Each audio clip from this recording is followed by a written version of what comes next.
Hey guys, Brad Gilmore here. Want to give a big shout out to our title sponsor, Walker Texas Lawyer. If you or a loved one have been injured in an accident, whether that be a car, truck, motorcycle accident, or some kind of other issue, hit up Walker Texas Lawyer at 713-552-1117 or walkertexaslawyer.com.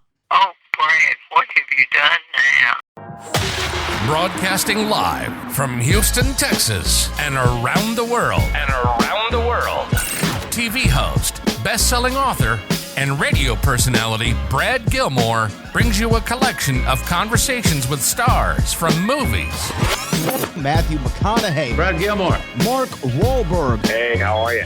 The legendary Mr. Christopher Lloyd. Christopher, how are we doing? I'm doing good. Great introduction. Jessica Alba and Lizzie Mathis. Ladies, thank you so much for joining me. Thank you. Kevin Costner joins us. Thank you so much. Thank you. Television. Jimmy Fallon joins us this morning. Jimmy, how you doing, my friend? Good morning. Thank you so much, Brad, for having me. I appreciate this, bud. Kelly Ripa. Brad, thank you for having me.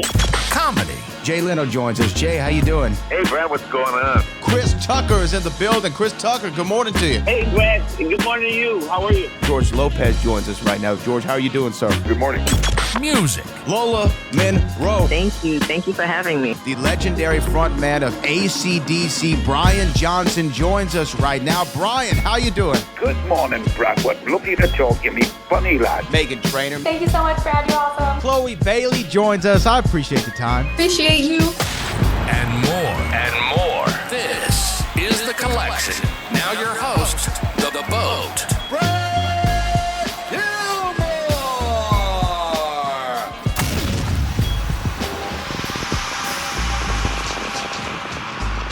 Yeah. Yeah. Welcome back inside the Hall of Fame. I'm Booker T, six-time world champ, along with my man Brad Gilmore at UFC 314. ESPN Radio, ESPN the app, and Sirius XM Channel 80. It's going down. Oh, yeah, man. Yeah, Buck. Well, you know what? People out there in Miami. The people out there in Miami, they're trying to win some long, green ducats. Man. And here to help us out, because I'm thinking about paying some bets tonight. I'm feeling it right now. You know what? I'm feeling it too, man. I really am, man. Like this Pitbull, Yair Rodriguez fight. I'm thinking about getting some money now. Hey, we might have to make some money. But you know what? The guy who's going to help break it all down for us is joining us right now. Ian Parker, ESPN MMA analyst and co-host, ESPN Best Bets. Ian, you're down there in Miami? Yes, sir. The sun's shining. We got to make some money tonight. Let's go. Ed, before we even get started, what's the flavor of the month as far as the ladies go? What is it looking like? Well, listen, not all of us can be a professional wrestler, WWE Hall of Famer, multi-champ like Booker T. So I think what the flavor might be for me would not be as good as what you would have, good sir.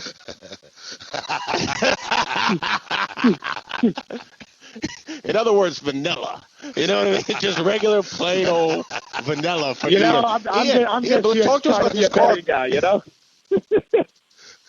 Yeah, you know what? I feel you, man. You and I both. So let's talk about the betting, though. You know, look, this is a really interesting fight card, and a lot of lines that I'm seeing are very, very close. Where can people maybe make the most money tonight?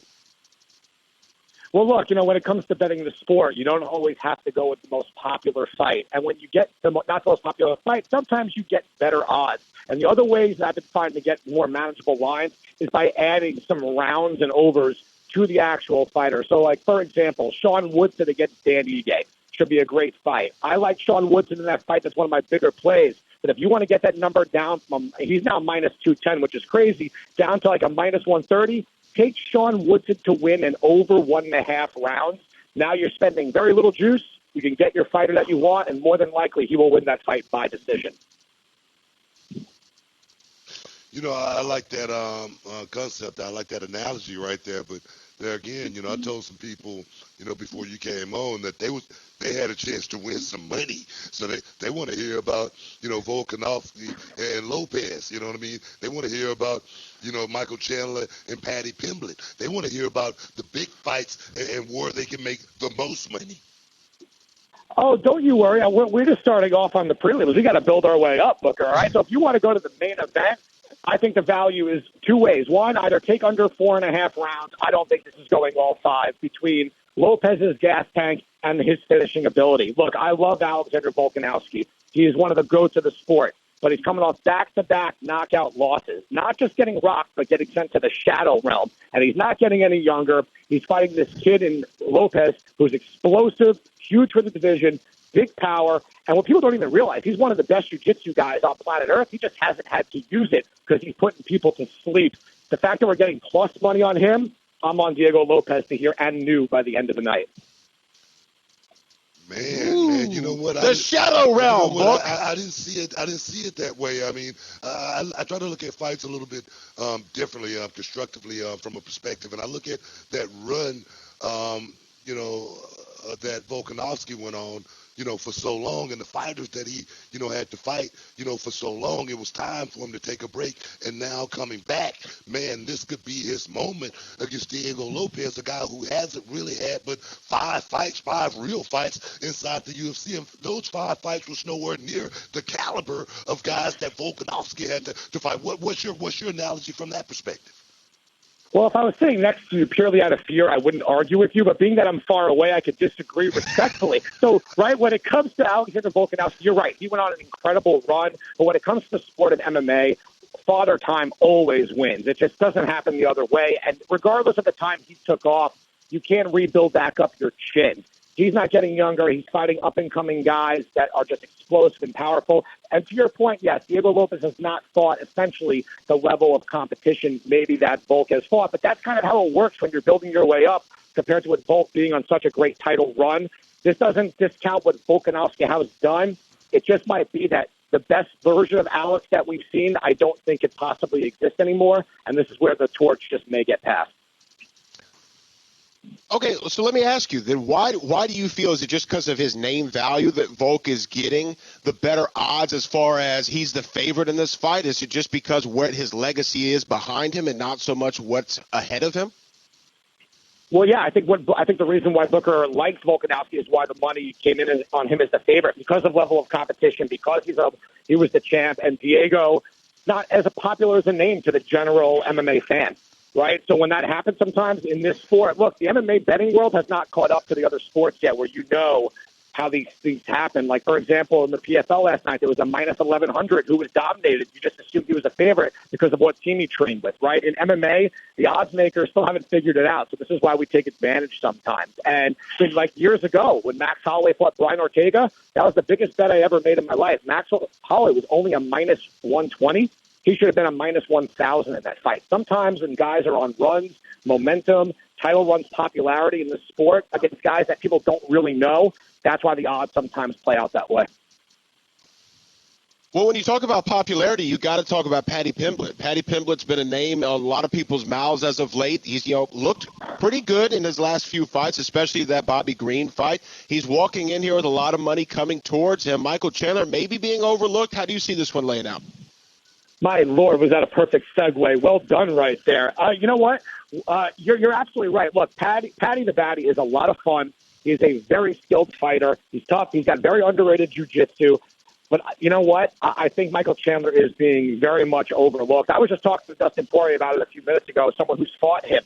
Chandler has fought only the best since he's been in the UFC. He's always in fights until he essentially blows it, right? Charles Oliveira, he had him on skates, stayed by the bell, and then he lost. He was beating Dustin for the first 2 rounds until he got caught. Then he got choked out. Chandler is somebody that can wrestle, can fight smart. He just went 5 rounds with Oliveira on his back and did not get subbed. So I would tell you from a betting perspective, if you were to say, I think Paddy's going to win, my question to you is how? He's going to knock him out. He's going to tag him.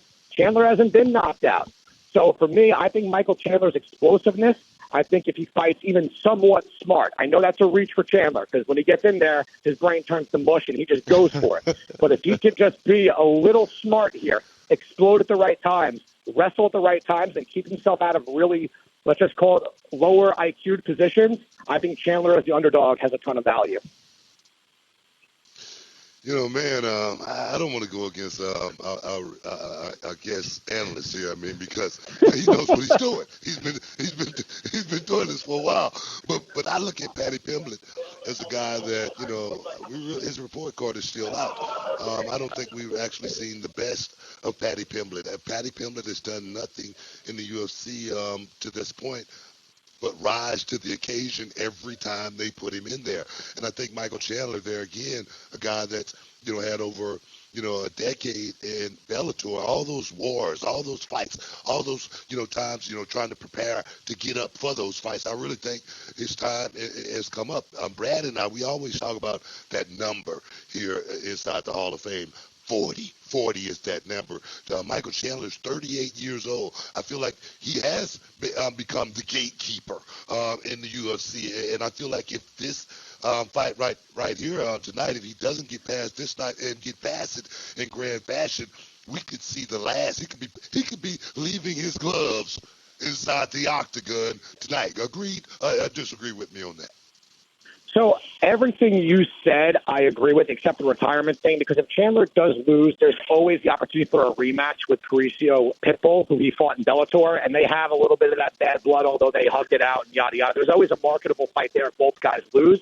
I don't mind what you said about the age, and this could be the changing of the guard for Patty as well, a good test for both. So here's what we could do. If you want to take away what side you want to be on, right, because both arguments can be made. Very well said on your end as well. Then the question is, this is a 5-round fight. I think we can all agree it's probably not going 5 rounds.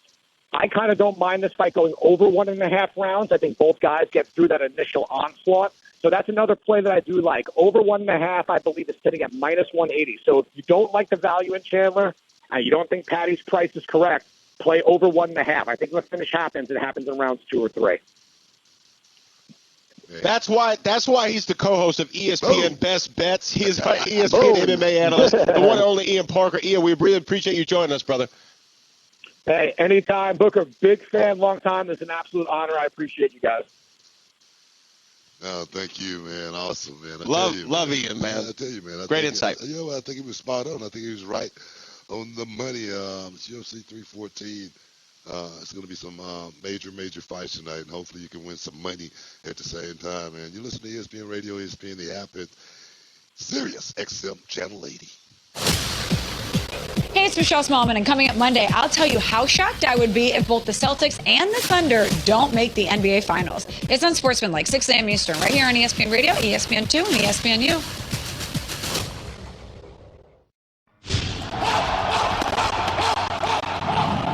I think I'm the most dangerous, I think I'm the most aggressive, but I look at everything that brought him here, and I don't think he suffered as much as I suffered to be here tonight.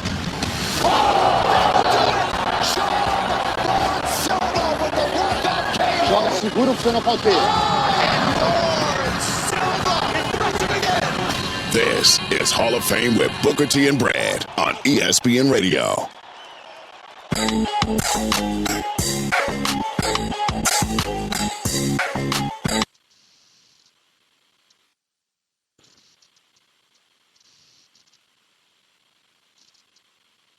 Welcome back inside the Hall of Fame on ESPN Radio, ESPN, the app, and Sirius XM Channel 80. It's UFC 314 going down live from Miami, Florida, baby.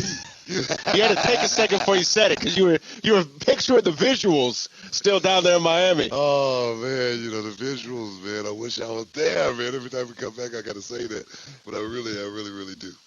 Yeah, well, you know what, Book? We've been talking about everything UFC 314, and you know what? Someone's joining us to talk about it right now, and nobody knows this game better than this man. The Diamond himself, Dustin Poirier, is inside the Hall of Fame. Dustin, how you doing? What's up, man? Thank you guys for having me on. Hey, man, you know what? I just got to say it, man. I just got to say it. Brad and I, we were just sitting here kind of like reminiscing, going down memory lane, and we remember you when you first got started on Fightsville on HBO with my boy Gil Guillory, who used to be a part of Reality of Wrestling, here down in Houston, man. But you come a long way, man. But the fight that I'm really intrigued with, as well as Brad, is that Michael Chandler Patty Pimblett fight. And I wanted to see if you agree with me a little bit as far as Patty Pimblett goes. I mean, this is a guy who's, he's, I wouldn't say new to the UFC or anything like that, but he hadn't had a whole lot of, prime highlighted major fights or anything like that. But I really feel like Patty Pimblett, he's really good from a stand-up perspective as well as a ground perspective. And I really don't think that we've seen the best of Patty Pimblett yet. What's your analysis on Patty Pimblett? I think you're exactly right about that, man. I'm kind of in line with you. I don't think we've seen the best. He's still a young guy, but he has a lot of experience. You know, he's fought for 20-something times, I think, outside of the UFC. But since he's been here, he's been a force. He's on a streak, maybe 5 or 6 fights in a row, and now he finds himself in a co-main event spot against Michael Chandler, a guy who's been a world champion in another organization, a guy who's fought for the belt in the UFC and fought the who's who of the lightweight division. This is it could be a changing of the guard fight, but this is no doubt about it in my mind, a crossroads fight for Michael Chandler. He has to win this fight. And I've heard you say that, Dustin, about this being a crossroads. I think that's a great descriptor of it. But if you could tell our audience, why do you feel like it's a crossroads for Michael Chandler specifically? That's a good question. Look, when I throw the word around, I did it yesterday on ESPN. When I say the word crossroads, I mean that. You have a guy who's done it all in the sport of mixed martial arts, but there's one thing left. He's still trying to be the UFC world champion, and he's 37 years old, and he's been in a bunch of wars. And since he's been in the UFC, he jumped on the scene with an incredible knockout of Dan Hooker, a tough contender. But then it's been rocky since then. We've seen ups, we've seen downs, and now he has a spot to show the world why he deserves to stay in the top 5 of the division and fight the new guard, this up-and-coming guy who's got a lot of hype. And, at that age, with the chances he's had at the title, you can't take a loss in a co-main event spot here in Miami on this kind of card at this point in your career. So that's why, if there was a way for me to break it down, that's why I'm calling this crossroads. Do you feel, I'm sorry, Booker, I didn't mean to cut you off, but do you feel that Patty should be the favorite? Like, according to the betting odds, a lot of money coming in on him. Do you feel like momentum's on his side in this fight? I think a lot of bets that may be swaying these lines a little bit is fans, young men who are fans of the way this guy acts outside the ring, and they're putting money up, and that might sway the line. But for me, as an outsider who's been fighting for years and decades and fought the best of the best, I think Chandler's the more dangerous fighter in this fight, with his back against the wall, with his big power, and also he has something that Patty doesn't have. He's been in those deep waters. He's fought 5 rounds before. He's fought the who's who of the world over his career. Like I said, this guy is a former world champion. The lessons he learned on that journey to get that belt, he's bringing into this fight with this young guy tonight. You know what? Dustin, you've been in this same position somewhat as Michael Chandler from a perspective as far as my question goes. Michael Chandler, he spent more than a decade in Bellator, all of those battles, all those wars, all those times preparing, trying to get up for those fights. And over a 10-year period, how hard is that to actually put yourself in that position now, coming into a brand new organization, almost having to start all over again? Talk to me about that process.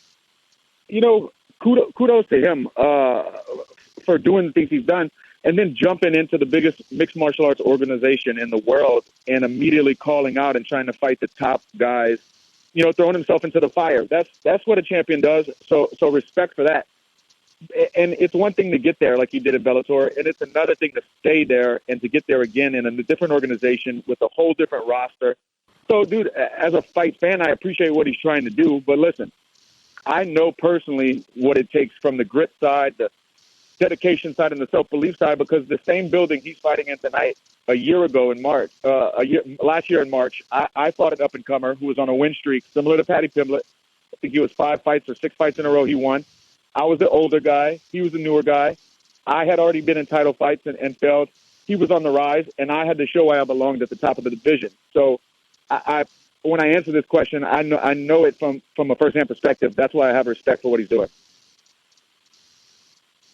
Well, you know what? Let's also talk about this main event, because I'm really interested to hear your perspective on Volk. Volk coming back after those 2 devastating knockouts, trying to still do it, prove that he is one of the GOATs and be the champion again. And then he's going up against Diego Lopez. And Diego, I like his energy, man. It's almost like he takes like a little shot of that Poirier hot sauce before he walks out there to get into the fight, because he comes out ready to go, man. So how do you see this fight going? I'm a big fan of Volk, but I'm scared of this matchup for him. Like you said, he's got finished his last 2 fights by knockout, by TKO. And he's fighting a young guy. Here's another fight that we're talking about. It could be a changing of the guard. We have a longtime champion who's been at the top, fought the who's who, against another up-and-comer who's been putting people away, has power in his hands, and like you said, explosive, comes out of there like he took a shot of hot sauce. So we were talking about it yesterday. That the guy's 35 years and up in the lower divisions in the UFC. The statistics are horrible. They're not on our side when you turn 35 and fight for a belt. So I'm really hoping Volk can add one for the good guys on the older side. One more question before I let you go. I mean, Diego Lopez, he is dynamic and he is so explosive, but is this a crossroad for him as well? Because Diego Lopez has not had the experience as a Volkanovski inside that octagon, and you just talked about your last fight and the experience that came into play. Yeah, listen, we've never seen Diego Lopez in the 4th round, in the 5th round. And we've seen years of Volkanovski in those rounds and looking incredible. So that's a big question that's going to be, the answer is going to be told tonight. I think everybody kind of knows that. But like you said, the crossroads, I mean, Volk, from being the king of the division, talked about in the argument for the best featherweight of all time, to losing 2 fights in a row by finish. If you go out there in a main event pay-per-view and you get finished again, that's 3 finishes in a row. This is definitely a crossroads fight for him. I'm not sure his exact age, but I think he's 37, 38. These miles do catch up to you, but is it Volk's time to check that odometer? Hey, man, I agree. I agree 100%, man. I want to thank you for stepping inside the Hall of Fame, giving your expert analyst opinion on what's going to happen in the main event as well as the co-main event. That's Dustin, the Diamond Poirier, bon on ton roulé. Yeah. Les bon ton roulé. There it is. I appreciate there that, bro. It is. Enjoy Miami, Dustin. Thank you, man. It's beautiful. We appreciate you, brother.